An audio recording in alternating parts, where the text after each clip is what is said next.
1번 과징금 부과 처분에 대한 설명으로 옳지 않은 것은 1번 선지가 길죠? 필요한 부분만 읽어볼게요. 과징금은 추후에 부과금 산정 기준이 되는 새로운 자료가 나왔다고 하여 새로운 부과 처분을 할 수 있는 것은 아니다. 이거 맞죠? 요거는 여러 번 나왔던 선지이기 때문에 확실히 암기하고 있어야 돼요.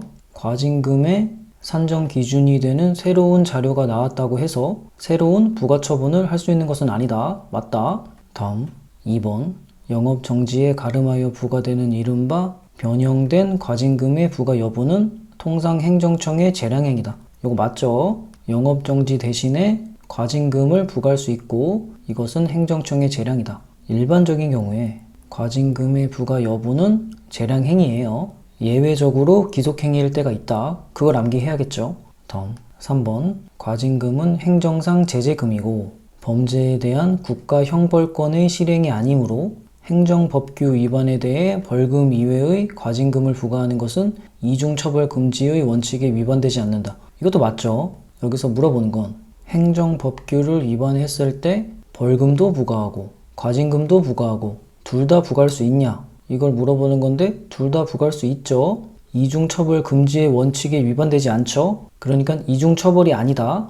둘 다 부과해도 된다. 제가 기출을 풀어보니까 이중처벌에 해당되는 적이 한 번도 없어요. 그러니까 항상 이중처벌 금지의 원칙에 위반되지 않는다. 이게 맞다. 이렇게 생각해도 됩니다. 다음 4번 부동산 실권리자 명의 등기에 관한 법률상 명의 신탁자에 대한 과징금의 부과 여부는 행정청의 재량행위다. 자, 이게 틀렸죠. 이게 어려운 선지죠. 과징금 부과니까 재량행위다 이렇게 생각하겠지만 얘는 기속행위다. 이게 예외적인 경우죠.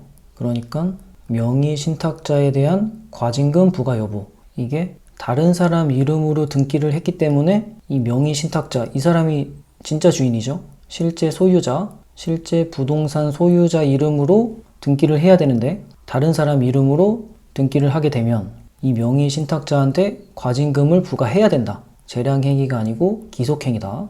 여기서는 재량행위이다 했으니까 틀린 선지.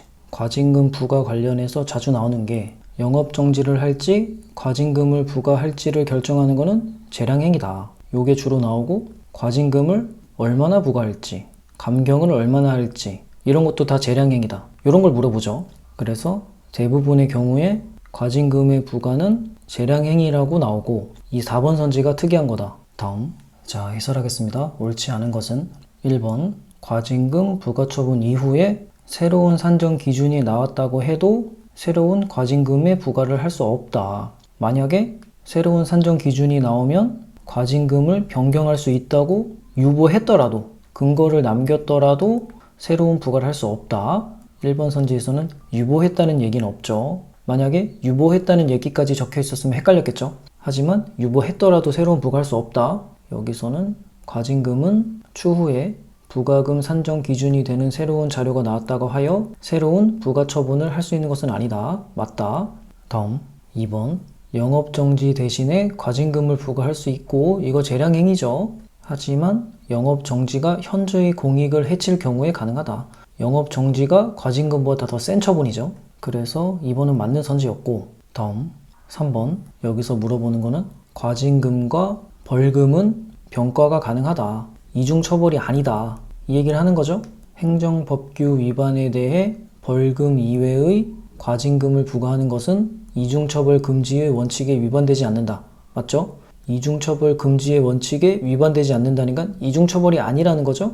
둘 다 부과해도 된다는 얘기예요. 자, 지금까지 나왔던 것들 이행강제금이랑 행정벌의 병과 가능하다. 둘 다 부과 가능하다. 과태료와 형사처벌의 병과 가능하다. 과징금과 벌금 병과 가능하다. 지금까지 이중처벌에 해당된 선지는 없었어요. 제가 풀어본 것 중에. 그러니까 항상 이중처벌 금지의 원칙에 위반되지 않는다.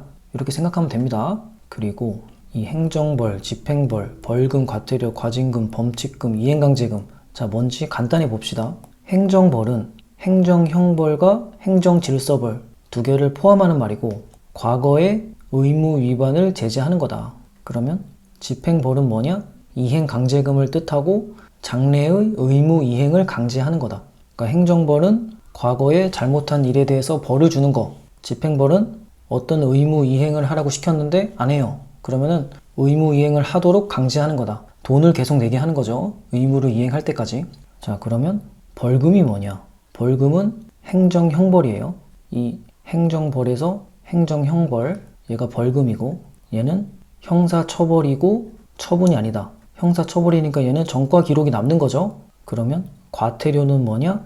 행정질서벌이고 행정질서를 어겼을 때 벌을 주는 거. 얘도 처분이 아니다. 행정벌 중에 하나죠. 얘가 과태료고. 그러면 벌금이랑 과태료가 행정벌이네요. 이렇게 행정벌이고, 그리고 과징금은 뭐냐? 얘는 제재 처분이고 처분이 맞다. 그러니까 항고소송으로 다툴 수 있는 거죠. 과징금은. 과징금의 예를 들면 미성년자한테 술을 팔았을 때 영업정지를 할 수도 있고 과징금을 내게 할 수도 있죠. 과징금은 제재 처분 중에 하나다. 제재 처분이 뭔지 알죠? 영업정지, 허가 취소, 과징금 같은 것들, 법령을 위반했을 때 제재하는 처분. 이 과징금이랑 행정벌은 다른 거예요. 그리고 이 범칙금은 뭐냐? 얘는 통고처분이라고도 부르고 얘는 처분이 아니다. 항고소송으로 다툴 수 있는 게 아니에요. 자, 얘는 뭐냐면 원래는 형사처벌을 해야 되는데 경범죄이기 때문에 만약에 범칙금을 내면 형사처벌 안 받게 해줄게. 이렇게 하는 거예요. 만약에 범칙금을 내면 그냥 끝나버려요. 형사처벌 안 받고 끝나버린다. 만약에 내가 억울하다. 그러면 범칙금을 안 내고 기다리면 형사재판을 받게 된다. 요런 거고 얘도 행정벌이랑 과징금이랑 다른 거죠. 그러면 이행강제금은 뭐냐? 같은 말로는 집행벌이고 얘는 처분이 맞아요. 항고소송으로 다툴 수 있다. 장래에 의무 이행을 강제하는 거다. 예를 들어서 불법 건축물을 철거해라 이렇게 명령했어요. 그런데 철거를 안 한다. 그러면 대집행을 할 수도 있지만 직접 철거를 할 때까지 이행강제금을 계속 내게 할 수도 있어요. 요런 거를 이행강제금, 집행벌이라고 부른다. 얘도 다르죠. 벌금과 과태료는 행정벌, 이행강제금은 집행벌, 과징금은 제재처분, 범칙금은 통고처분. 다 다르죠. 이 단어만 들어도 무엇인지 머릿속에 탁 떠오르도록 확실하게 이해를 해야 됩니다. 제가 문제를 계속 풀면서 이해가 되도록 설명을 드릴게요. 다음 4번 부동산 쉴 권리자 명의 등기에 관한 법률상 명의 신탁자에 대한 과징금 부과 여부는 기속행위다. 그런데 이 과징금 금액을 50%까지 감경할 수 있는데 이 감경 여부는 재량행위다. 이게 기출을 찾아보니까 간부 문제에서 나왔더라고요. 요거까지 기억을 해둡시다. 근데 요거는 감경 여부는 당연히 재량행위다. 이렇게 생각할 수 있어야죠. 일반적으로 과징금 부과 여부는 재량행위다. 요게 많이 나오죠. 선지 보면 명의 신탁자에 대한 과징금 부과 여부는 행정청의 재량행위다. 틀렸죠. 기속행위다. 다음